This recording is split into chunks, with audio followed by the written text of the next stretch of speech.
Vonis telah inkrah sejak lama, namun hingga saat ini Sylvester Matutina masih belum juga menjalani hukuman. Lalu apa yang terlupakan dalam kasus ini? Untuk lebih lengkapnya, saat ini kita sudah bergabung dengan Menko Bidang Politik, Hukum, dan Keamanan periode 2019-2024, Mahfud MD. Prof. Mahfud, apa kabar? Selamat malam. Baik, Friska Clarissa. Selamat malam. Baik, saya. Ya, Prof. Ini ngomong-ngomong soal kasusnya Sylvester Matutina, Prof kan menjabat Menko Polhukam 2019-2024. Sejak vonis itu diketuk oleh hakim 2019 sampai sekarang apa yang Prof lihat sehingga tidak bisa dieksekusi? Karena yang pasti dia menghindar, yang pasti ada yang melindungi.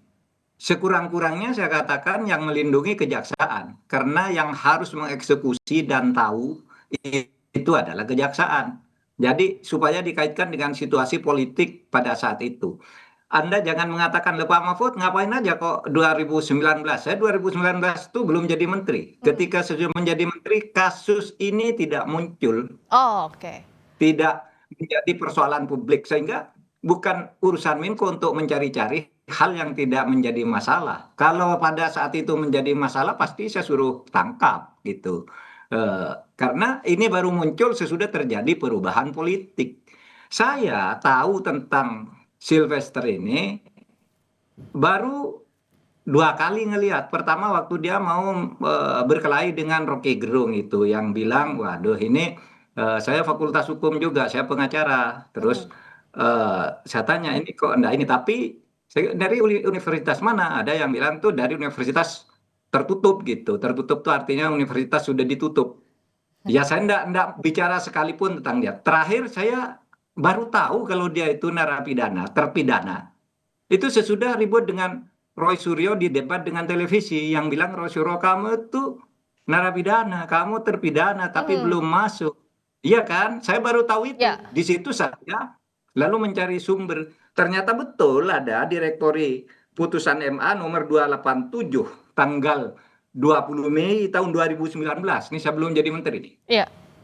Itu dia sudah divonis inkrah. Dan sekarang mengaku sudah menjalani proses hukum. Kita tanya proses hukum apa? Inkrah itu kecuali masuk penjara, kan gitu.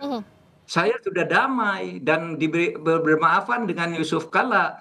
Tidak ada damai di dalam vonis hukum pidana itu. Tidak Yang bisa ada damai dari vonis pidana, begitu Prof. Mahfud, harusnya tidak ada. Boleh. Tidak ada hubungannya Tidak antara boleh. damai Itu dengan vonis. prinsip hukum. Kenapa? Tidak ada kaitannya harusnya dengan berdamai bersama Pak JK dengan vonis yang harus dijalankan oleh Sylvester. Semestinya demikian.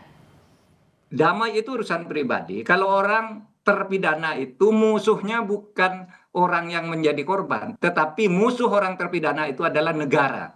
Dan negara itu diwakili oleh kejaksaan. Jadi kalau ditanyakan siapa yang melindungi, saya menyalahkan kejaksaan. Gitu. Kejaksaan Siapa periode yang itu? menyuruh kejaksaan? Ya kita tidak tahu. Kan gitu kan? Pasti harus diasumsikan kejaksaan ini tahu. Coba nih, saya punya data. Di tahun 2025 saja, sejak bulan Februari sampai sekarang, orang ditangkap oleh kejaksaan karena menghindari hukuman. Satu Ramlan di Bogor, 17 Juni 2025 baru nih. Kemudian Rifai, 19 Februari 2025. Asad Serang yang malah lari di Lanijaya, Papua, ditangkap tanggal 15 Mei. Masa ini yang riwa-riwi di depan hidung kita nggak ditangkap? Kan kejaksaan tuh punya tim tabur namanya. Tim tangkap buronan atau tim tangkap orang kabur. Ini yang nangkap orang-orang ini tadi. Nah oleh sebab itu kejaksaan harus segera melakukan eksekusi atas ini. Ya sebenarnya harus dijemput, nggak usah dipanggil orang. Ini sudah 6 tahun gitu kan. Ya, Prof. Kalau Prof tadi yang mengatakan bahwa yang diduga melindungi adalah kejaksaan. Artinya siapa yang harus diperiksa terkait dengan tidak dieksekusinya Sylvester Matutina sejak dikenakan vonis 2019? Ya, istilah melindungi itu bagi saya sebagai asumsi karena itu tugas dia. Bahwa dia kemudian dinyatakan lalai karena tidak tahu bahwa ada putusan MA itu tidak bisa jadi alasan. Oleh sebab itu harus diperiksa dan mungkin pejabatnya udah ganti tahun 2019 sampai sekarang mungkin sudah pensiun atau apa yang bertugas itu. Tapi harus diperiksa karena gini loh. Clarissa, kalau sekarang orang hukuman itu berbahaya. Kalau orang dihukum lalu sering keluar malam, sering nyogok nyogok sipir untuk boleh pulang sebentar, itu masih bisa dimaklumi meskipun itu sangat tidak boleh. Nah sekarang tidak mau menjalankan hukuman. Itu kong kali kong dengan siapa? Itu harus diperiksa dengan benar-benar karena bahaya negara ini kalau orang sudah divonis lalu bisa berkeliaran dan jaksa tidak berbuat apa-apa. Mhm. Apa latar Itu. politisnya sebagai relawan sehingga 2019-2024 quote and quote dilindungi untuk tidak dieksekusi? Saya akan menyatakan secara formal orang ini tidak ditangkap karena kejaksaan melindungi. Melindungi dalam bentuk apa? Lalai. Kalau betul-betul melindungi secara sengaja, pasti ada yang menyuruh. Kemungkinannya ada atasan yang membacking, kemungkinannya suap. Apalagi coba? Mhm. Nah, untuk Coba, apalagi? untuk mengusut itu, Logika nih, logika umum. untuk Lah, kejaksaan dong harus bertanggung ya, jawab kepada publik. tadi Prof Siapa Mahfud dulu bilang kan kejaksaan yang harus bertanggung sekarang yang jawab. menangani? Mhm. Prof tadi bilang kejaksaan harus bertanggung Wajib jawab. bertanggung jawab. Wajib bertanggung jawab. Nah, Ya, untuk wajib mengusut. bertanggung jawab. Siapa lagi yang mau tanggung jawab? Nah, Prof, saya mau bertanya dulu. Untuk mengusut Halo. sampai tuntas, kejaksaan sampai di mana tanda kutip melindunginya, apa langkah hukum yang bisa ditempuh? Artinya kan kenapa kok bisa ada yang terpidana tidak dieksekusi? Nah, untuk mencari di mana miss-nya, di mana lalainya, siapa yang bertanggung jawab, apa langkah hukum yang harus ditempuh dan siapa yang bisa menempuh langkah hukum itu? Langkah pertama adalah segera memasukkan Matuda itu diusut. Siapa dulu yang menjadi yang memimpin urusan ini? Direktorat apa, bagian apa, siapa pejabatnya, kenapa ini tidak segera dieksekusi?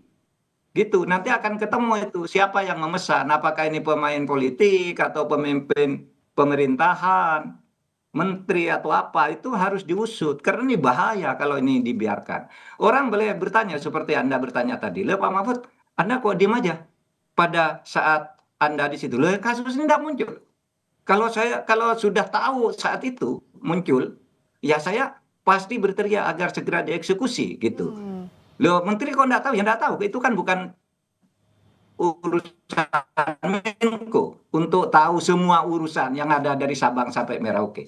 Urusan Menko itu hanya yang muncul dan menjadi problem pelaksanaan di lapangan, konflik sehingga dikoordinasikan. Kalau ini tidak ada tiba-tiba muncul sekarang, sesudah terjadi pergantian politik, gitu. Anda juga seperti bertanya, Pak Mahfud, itu Riza Khalid kan waktu Anda sudah ada dilaporkan ke Presiden oleh Menteri SDM, tapi oleh Presiden tidak diteruskan. Waktu zaman saya tidak muncul kasus itu, baru sekarang Ah. saya berbicara tentang Riza Khalid itu kan baru muncul sekarang. Seorang Menko itu kan tidak harus tahu semuanya kecuali ada laporan di saat itu atau muncul sebagai isu yang panas di tengah-tengah masyarakat, baru seorang Menko itu mengkoordinasikan agar ini semua jalan. Prof Mahfud tampaknya terputus. Prof Mahfud bisa Gitu. oke, sudah tersambung lagi. Gitu, Clarissa. Ya, tadi sempat sedikit terputus, Prof. Saya mau tanya soal ini. Kan sekarang itu Ya. sudah jelas bahwa statusnya adalah terpidana Sylvester. Artinya Ya. tidak perlu lagi ada pemanggilan, yang harus dilakukan adalah eksekusi. Iya dong. Pemanggilan itu mungkin agak sopan-sopan dikit lah, panggil. Tapi jangan lama-lama. Kalau enggak dijemput pakai apa? Pakai tabur namanya. Tim tabur itu ada resmi di di Kejaksaan Agung tuh. Tim tangkap buron atau tim tangkap orang kabur itu artinya. Oh. Itu bisa gitu. Nah, sekarang siapa Ya, yang harus. kok putus-putus terus ya? Iya, Prof, sinyalnya agak terganggu tampaknya, tapi saya tadi dengar yang Prof sampaikan juga, Prof. Jadi kalau sekarang, kalau memang mau dibuktikan bahwa penegakan hukum kita akan lebih baik, kalau ada niat, ada will ke sana, bagaimana harusnya kasus ini dilakukan atau dituntaskan? Tangkap dulu atau jebloskan dulu ini untuk eksekusi si Matutina ini. Kemudian Kejaksaan Agung harus mengadakan penyelidikan ke dalam dan menjelaskan kepada publik. Saya tadi mendengar ya penjelasan dari orang Kejaksaan Agung itu yang sangat sama sekali tidak profesional dan tidak bertanggung jawab. Dia hanya menjawab nanti kita mungkin itu putusannya belum sampai. Kan untuk mengeksekusi harus gitu, harus dulu sampai vonisnya dari MA. Di MA itu vonisnya sudah masuk, ini sedap di direktori. Kemudian yang kedua, Kejaksaan Agung yang ini perkara ini mestinya harus mengikuti dari waktu ke waktu bahwa ini sudah divonis gitu. Lalu kalau bicara sudah menjalani proses hukum dan sebagainya, jangan nyalakan orang lain yang tidak tahu. Karena orang ini baru diketahui sekarang ini. Masyarakat baru tahu ini sesudah dia mau berkelahi dengan Roy Suryo. Kan gitu. Roy Suryo bilang kamu terpidana. Dia bilang kamu yang terpidana. Baru orang tahu. Ya. Gitu. Makanya lalu semua bereaksi. Ya. Jadi artinya yang Gitu. kita akan lihat apakah memang bisa eksekusi dilakukan dan apakah akan ada penyelidikan internal ke Kejaksaan Agung pasca vonis sejak 2019 tapi sampai sekarang tidak ada eksekusi terhadap Sylvester Matutina. Terima kasih Prof. Mahfud MD, Menko Polhukam periode 2024. Sampai ketemu lagi Prof. Selamat malam. Berikutnya saudara, kami kembali